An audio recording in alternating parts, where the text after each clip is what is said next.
Henry? Uy, ba't ka napatawag, ha? May problema kasi kami ng boyfriend ko eh.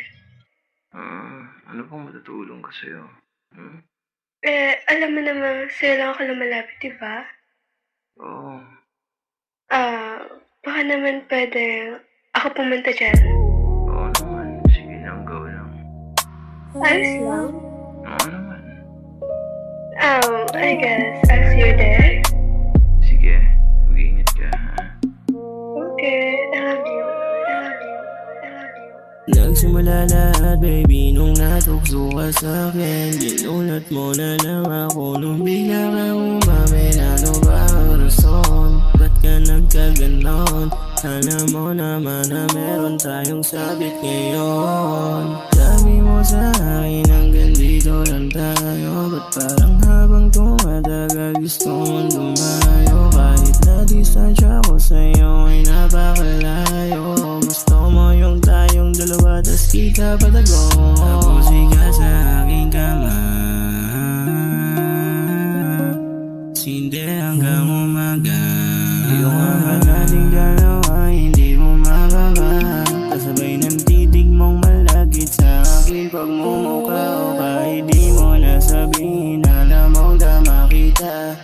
Kitang-kita ko naman sa iyong mga mata kung paano mo natikuhan ang isang katulad ko. Para sa atin pinagtagpo yung ikaw at ang ako. Pero kung sakaling marinig to ng nobyo mo, alam ko naman na dito pa rin ang destinasyon mo. Wala kang ibang malalapitan kundi ako lang na paborito mo. Alam mo namang iba ang angas at tigas na daladala ko. Tuwing gabi, madalas maglampungan, di rin din naman ako tumatangke. Pinapakilala mo ko pero bilang kaibigan, madalas yung labi ay tumadampe. Kahit na meron ka din naman dyang ibang katawanan, pero ba tuwing wala siya ako ang tinatawagan? Gulo ako kasi meron kang kasintahan. Gawang makasalanan, gawang nakasanayan. Kubot ka sa langge, baby man-hit ka din kasi may sabit ka.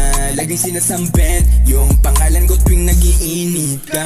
Di ko din naman masisi kasi nga ginusto din naman nating dalawa. Pwede mo kong tapikin, pwede mo kong landiin, pero ayaw ko maging pangalawa. I don't want to play this game anymore. Kawawa sa'yo boyfriend mo, teka tok ka sa door. Tuwing may dilemang na pagdadaanan, lakaran pagitan ng iyong bundok. Sabay tayo na maglabay hanggang sa kalangitan, ginawa kitang taga-sunod. Pero pag sa kanya no'y kumukunot, inaaway mo siya pero pinapaluhod lang kita. Sa akin may gusto kang ipadama, iba ka sa ang dating dinala.